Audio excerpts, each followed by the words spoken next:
사도행전 9장 32절에서 43절까지 말씀입니다. 그때 베드로가 사방으로 두루 다니다가 루다에 사는 성도들에게도 내려갔더니 거기서 애니아라 하는 사람을 만나매 그는 중풍병으로 침상 위에 누운 지 여덟패라. 베드로가 이르되 애니아야 예수 그리스도께서 너를 낫게 하시니 일어나 내 자리를 정돈하라 한데 곧 일어나니 루다와 사론에 있는 사람들이 다 그를 보고 주께로 돌아오니라. 요바에 다비다라 하는 여제자가 있으니 그 이름을 번역하면 도르가라.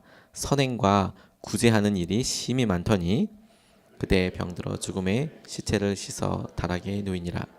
루다가 요바에서 가까운지라 제자들이 베드로가 거기 있음을 듣고 두 사람을 보내어 지체 말고 와 달라고 간청하여 베드로가 일어나 그들과 함께 가서 그들이 데리고 다락방에 올라가니 모든 과부가 베드로 곁에 서서 울며 도르가가 그들과 함께 있을 때에 지은 속옷과 겉옷을 다 내어 보이거늘 베드로가 사람을 다 내보내고 무릎을 꿇고 기도하고 돌이켜 시체를 향하여 이르되 다비다야 일어나라 하니 그가 눈을 떠 베드로를 보고 일어나 앉은지라.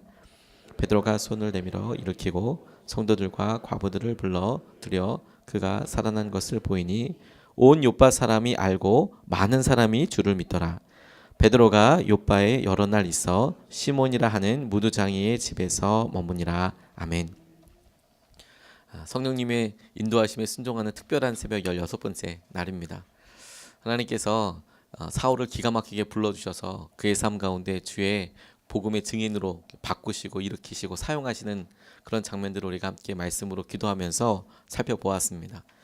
사울이 무섭게 변화되었습니다. 그가 다메섹에 예수 그리스도를 따르는 무리를 잡기 위해서 가두기 위해서 갔다가 다메섹에서 복음 전하는 자로 완전히 거듭나게 되고 다메섹에서 생명의 위협을 느껴 도망하게 되었지만 다른 곳으로 도망한 것이 아니라 예루살렘으로 가서 그곳에서도 자기에게 어떤 일이 일어났는지를 전하는 사람이 되었다가 이제 다소로 고향으로 내려가서 잠시 자기의 삶에 있어서 하나님께서 행하시는 것을 보고 또 이 모든 일들이 가라앉을 수 있는 시간을 하나님께서 계획하신 어떤 과정을 보내기 위한 시간을 갖게 되었습니다.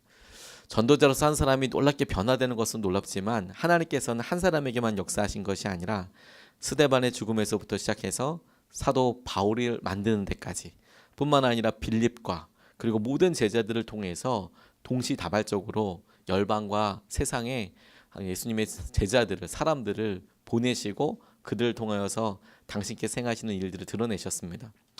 베드로가 또한 대표적으로 이런 사람들 중에 한 가지였는데 사도 바울이 만들어주고 있는 그런 것과 한 축으로 베드로가 하였던 사역에 대해서 나타나고 있는데 오늘 베드로를 통하여서 두 사람이 각각 중풍병에서 낫게 되고 또 죽어서 살아나는 그런 놀라운 기적을 체험하게 됩니다. 이 일을 통해서 하나님께서 우리의 기도 특별히 변하지 않고 혹은 오랫동안 기도하였는데 꿈쩍도 하지 않고 아니면 나에게 죽어버린 것이 아닌가 도저히 한계가 아닌가라고 생각하는 일들 가운데 기도하게 하시고 믿음이라고 이야기하시는 것이 무엇인지 함께 기도하고 말씀으로 생각해 보고 싶습니다. 오늘 베드로가 질병을 고치는 것 애니아를 고치는 것을 통해서 하나님께서 첫 번째로 주목하게 하신 것이 무엇이냐면 우리가 잘 알고 있지만 그럼에도 불구하고 유일한 답인 예수 그리스도께서 낫게 하신다라는 것에 대해서 다시 한번 주목하고 붙잡고 기도해야 하는 것이구나. 이 모든 것이 예수 그리스도께서 낫게 하시는 것이구나. 우리가 하는 것이 아닌 거구나. 저는 이 말씀을 발견하고 얼마나 마음에 큰 쉼을 누렸는지 모릅니다. 오늘 33절 34절 말씀에 보면 거기서 애니아라는 사람을 만나매 그는 중풍병으로 침상 위에 누운 지 8패라. 베드로가 이르되 애니아야 예수 그리스도께서 너를 낫게 하시니 일어나 내 자리를 정돈하라 한데 곧 일어났다고 나와 있습니다. 애니아는 8년 동안이나 중풍병을 앓았다고 이야기합니다. 잘 아시겠지만 중풍병은 중풍병이라고 해야 될까 싶을 정도로 어떤 결정적인 사건으로 인하여서 일어나게 되는 일입니다. 뇌 안에 있는 여러 혈관들의 문제들이나 혈관이 터지거나 혹은 잘못되어서 주위에 있는 신경들이나 세포들을 누를 때 일어나게 되는 일인데 이것이 고쳐지는 게 정말 쉽지가 않습니다. 우리가 상처가 나면 생채기가 생기고 흉터가 남고 그 흉터는 잘 아물지 않죠. 마찬가지로 눈에는 보이지 않지만 이 머리 안에, 뇌 안에 그렇게 큰 흉터가 났다고 생각을 하면 이것을 약으로 고치기도 하고 뭐 여러 가지 형태로 노력은 해보지만 일단 뇌졸중이나 뇌출혈이나 이런 게 오면 이게 고쳐지는 게 정말 쉽지가 않죠. 특별히 이렇게 장애가 일어나게 되면 이건 진짜 현대 과학으로도 고치기가 더 힘들다라는 것이 중론이라고 생각이 듭니다. 제가 이것을 너무 잘 아는 이유가 저희 아버지께서 뇌출혈로 쓰러진 것을 옆에서 봤거든요. 그리고 그러다 보니까 주위에 뇌출혈로 고생하시는 분들을 또 유심히 보게 되었거든요. 열심히 걸음을 걸으시고 운동을 하시고 재활치료를 하시고 하시는 분들 보니까 재활치료를 한다고 해서 더 보기에 좋아지는 경우들은 그렇게 많지 않고 더 나빠지지 않기 위해서 운동을 하시고 그 이후로 더 이게 재발되거나 진행되지 않도록 하기 위해서 운동하시는 것을 정말 많이 봤거든요. 중풍병이 8년 동안 앓고 있었던 애니아가 나왔다. 저는 그것을 가까이서 뇌출혈을 앓고 있었던 사람들을 보니까 이것이 8년 동안의 애니아가 누렸을 좌절감이랄까? 낭패감이랄까? 이런 것들이 제 마음에 오롯이 담겨지는 것 같았습니다. 일상적으로 해왔던 일들이 어느 날 갑자기 안 되는 것이죠. 밥을 먹고 걸어가고 운전을 하고 사람들을 만나고 버스를 타고 계단을 오르내리고 이건 아주 일상적이고 무슨 일이라고 할 수 없을 만큼의 그냥 삶에 기본적으로 수반됐던 일이라고 생각되는 일들이 갑자기 하루아침에 그걸 위해서는 힘을 써야 하고 노력을 해야 되고 엄청나게 각오를 해야 할 만큼의 힘든 일이 된다는 거, 그리고 거기서 느끼는 일상의 좌절감이라는 게 이게 너무 만만치가 않은 것이죠. 근데 하나님께서 베드로를 통하여서 그 애니아에게 말씀하고 계시는 것이죠. 베드로의 입을 통하여서 주님께서 이렇게 우리의 삶 가운데 될 것 같지 않은 영역들에 대해서 정확한 해답을 보여준다고 싶습니다. 왜냐하면 여러분, 우리가 영적으로도 죄를 짓거나 시험에 들거나 혹은 삶의 어려운 문제 한 번만 겪어도 우리가 평소 때 너무도 쉽게 해왔던 기도가 안 되고 너무도 쉽게 해왔던 축복도 안 되고 사랑도 안 되고 아무것도 안 된다고 이야기할 때가 있게 되거든요. 중풍병을 생각하면서 저는 우리 삶에 갑자기 다가오는 시험의 문제와 우리의 삶에 갑자기 다가오는 답답함이나 무너짐의 문제가 영적으로 중풍병과 너무 똑같다라는 생각을 하게 됐거든요. 우리 삶에 이것을 이길 수 있는 능력이 있습니까? 우리가 정말 힘들게 하는 것들은 갑자기 생기는 결정적인 어려움도 어려움이지만 우리의 삶에 변할 것 같지 않은 현상과 우리 스스로가 왜 내가 걸음도 걷지 못하지? 왜 내가 할 수 있다고 생각해 왔던 것들도 도무지 될 수 있는 것 안 되는 거지? 왜 삶에 이렇게 무기력감으로 들게 되는 거지? 그거 이길 수 있는 힘이 우리 가운데 없는 거 아니겠습니까? 날마다 출근하는 직장이 어느 날 두려움으로 다가오고 어려움으로 다가오고 힘든 것으로 다가오는 거. 그런데 그거 이길 수 있는 방법이 하나님께서 딱 한 가지라고 말씀하시는 거 아니겠습니까? 예수 그리스도께서 낫게 하신다. 이게 제일 큰 힘이 됐습니다. 아, 그렇군요, 주님. 중풍병이 크게 보이고 우리의 삶에 무기력감이 커 보이고 힘들고 낙담하는 것처럼 보이지만 주님께서 베드로를 통해서 우리에게 다시 한번 확정하시는 것이 무엇이냐면 네가 하는 거 아니고 예수님께서 너를 낫게 하시는 거야. 예수님께서 이거 걷게 하시는 거야. 이게 큰 은혜이고 기쁨이더라고요. 주님께서 걷게 하시는 거구나. 제가 아버지 뇌출혈로 쓰러져서 같이 기도하면서 주님께 기도하게 된 간절한 기도 제목은 아버지의 육신을 고쳐달라고 낫게 해달라고 간절히 기도했습니다. 그런데 예수님께서 낫게 하신다, 주님께서 낫게 하신다, 그리고 주님께서 낫게 하시고 나서 결과를 보니까 물론 건강에 있어서도 주님께서 아마도 지켜주신 분이 훨씬 많고 그리고 주님께서 더 나빠지지 않도록 지켜주신 것도 분명한 확실이고 놀라운 증거이기도 하지만 주님께서 몸에 낫게 하심과 치유뿐만이 아니라 우리 가정에 치유하심을 주신 것을 보면 더 놀라운 것이더라고요. 예수님께서 직접 낫게 하신 것을 보니까 육신도 낫게 하시지만 가정 가운데 깨어져 있던 관계도 드러내시고 치유하시고 재정적인 문제도 주님께서 드러내시고 치유하시고 그를 통해서 하나님께서 부인할 수 없는 증인들 증거들을 세우시더라고요. 대표적인 삶이 저 아니겠습니까? 아버지 이렇게 쓰러지고 나서 주님께서 사역자로 부르시고 목회자 걷고 있는 것을 보면 주님께서는 예수 그리스도의 이름으로 낫게 하시는 것이 우리가 기도하는 단편적인 것뿐만 아니라 모든 것을 다 그렇게 낫게 하시고 치유하게 하시더라고요. 그러니까 오늘 우리의 삶에 우리로 오랫동안 기도하시는 것을 놓고 기도할 때 우리가 믿음으로 선포하며 기도하기를 예수 그리스도께서 낫게 하심을 믿습니다. 주님께서 이 모든 것들을 치유하시고 붙잡아 주십시오. 이렇게 붙잡고 기도해야겠다라는 생각이 제게 들었습니다. 두 번째로 주목하고 기도하게 하신 게 뭐냐면 한계 앞에 무릎을 꿇고 기도하는 것이 믿음이라는 거죠. 한계라고 보이는 것, 더 이상 나아갈 수 없다는 것, 그것 앞에서 기도하고 무릎 꿇게 하시는 것, 그것 자체가 놀라운 믿음이라는 것입니다. 36절로 40절까지 말씀을 보면 요바에 다비다라는 여제자가 있었는데 그때 병들어 죽음에 시체를 씻어 다락에 누였다고. 39절에 도르가가 다비다랑 같은 이름입니다. 도르가가 그들과 함께 있을 때에 지은 속옷과 겉옷을 다 내어 보이거늘. 근데 베드로가 40절에 사람을 다 내보내고 무릎을 꿇고 기도하였다라고 나와 있습니다. 이 도르가라고도 이야기하고 다비다라고 이야기하는 이 여인은 평소 때 선행과 구제가 아주 많아서 주위에 있는 사람들한테 명망이 있었던 높았던 그런 여제자라고 이렇게 쓰여져 있습니다. 그런데 그녀에게도 죽음이라는 것은 피할 수 없는 운명과도 같은 것이어서 어느 날 죽음을 맞게 된 것이죠.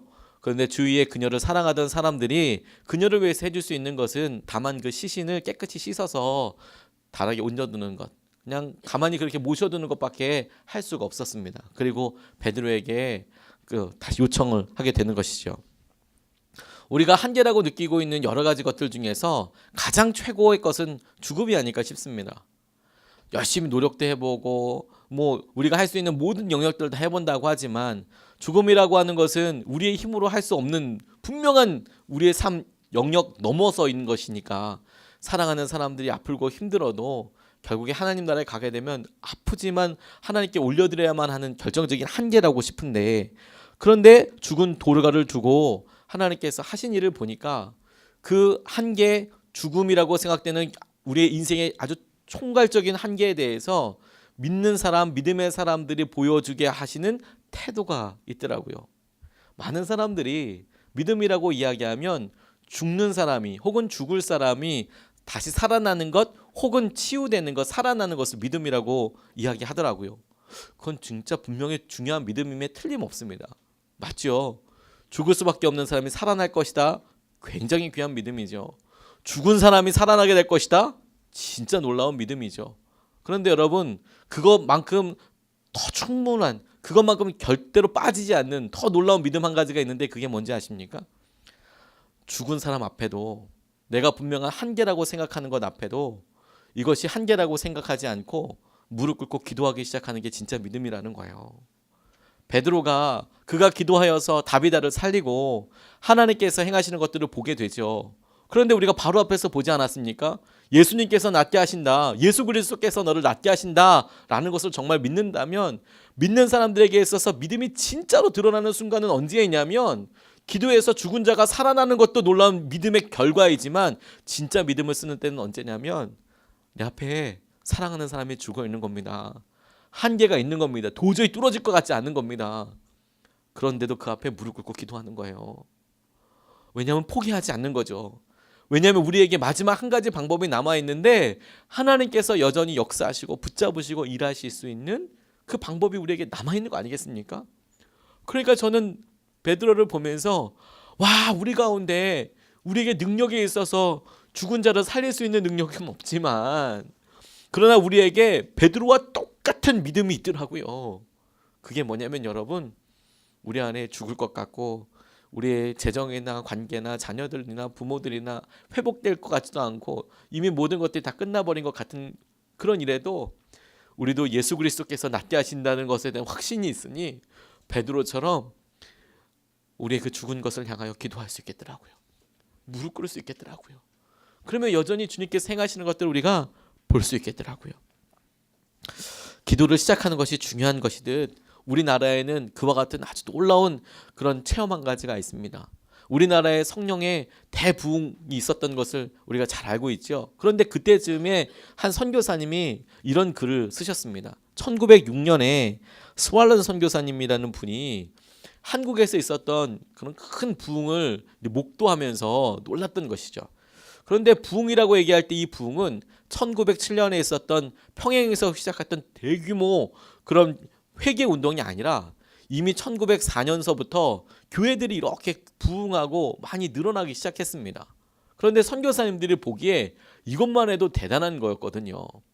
그래서 여러 해외 선교사님들이 모이니까 중국에 계신 분들 뭐 이런 분들이 모여서 회의하다 보면 중국에서 부흥이 일어났다 뭐 이렇게 일어났다 얘기하면 한국만 못한 거예요. 그나마 한국에서 일어나서 있던 일들이 정말 대단한 만큼 세계 선교 역사상 굉장히 중요한 사건처럼 그렇게 다가왔거든요.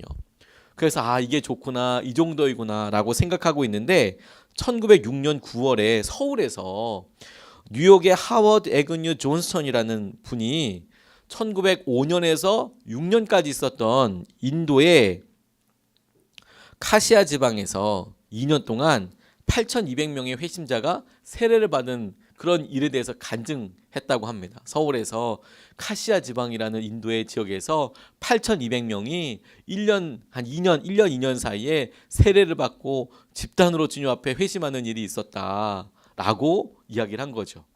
그런데 한국에 있었던 선교사님들은 그 전에 한국에서 참 많은 사람들이 주님께로 돌아오고 그렇게 있었지만 그렇게 단시간 안에 성령님께서 역사하셔서 그런 일이 있을 거라고는 생각을 못 했거든요. 그래서 깜짝 놀라게 됐습니다. 아, 저런 일이 있을 수 있는 거구나. 저거 하나님께서 우리에게 원하시는 것이 저 정도 수준인 거구나 라고 선교사님들이 기도하기 시작했다는 거죠. 그래서 당시에 장로교, 감리교 뭐 이런 선교사님들이 다 모이니까 한 20명 정도가 되는데 부흥을 놓고 기도 시작했답니다. 한 달 동안 계속 기도하는데 아무런 변화가 없는 거죠. 인도의 카시아 지방에 있었던 하나님 그런 큰 부흥과 은혜를 주십시오라고 기도하는데 절대로 꿈쩍도 안 하는 것 같습니다.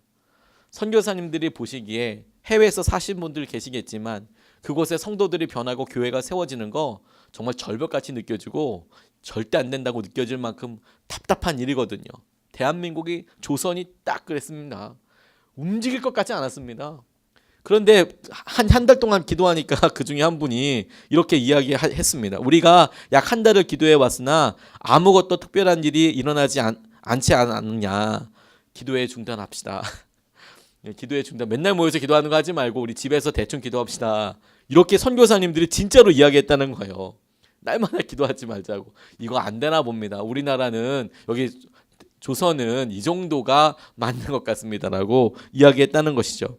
우리가 많은 시간을 허비했습니다. 나는 우리가 정당하다고 생각하지 않습니다. 이게 합당하다고 생각하지 않습니다. 이제 우리가 여느 때처럼 우리 사역을 계속합시다. 그리고 각자가 편리한 시간에 집에서 기도합시다. 이렇게 이야기했대요. 선교사님들이 사역해야 되는데 이게 날마다 모여서 기도만 하면 어떡하냐. 부흥이 있다고 하더라도 우리가 사역해야지 이제 이렇게 이야기를 한 것이죠. 그런데 대다수의 선교사님들이 주님께서 인도 카시아 지방에 허락하신 부흥을 놓고 축복을 놓고 그것을 평양에도 내려주시기를 그냥 하나님께서 분명히 거기도 그렇게 하셨으면 평양에도 그렇게 내려주실 거야 라고 믿고 기도하셨다는 것이죠. 그래서 1907년에 평양 대부흥이 일어나게 되었다는 겁니다. 주님께서 변할 것 같지 않은 그런 절벽가도 같은 것 앞에 우리를 세우시고 그렇게 한계 앞에 서게 됐을 때 우리 진짜 믿음이 나온다니까요. 너는 무엇을 하겠느냐? 주님 저는 기도하는 것밖에 선택할 수가 없습니다. 그런데 주님께서 보시기에 그것이 주님이 원하시고 기뻐하시는 가장 놀라운 믿음의 반응이라는 것이죠. 왜냐하면 거기서부터 당신께서 계획하시고 하실 일들이 분명하게 드러나게 될 테니까, 분명하게 역사하게 될 테니까.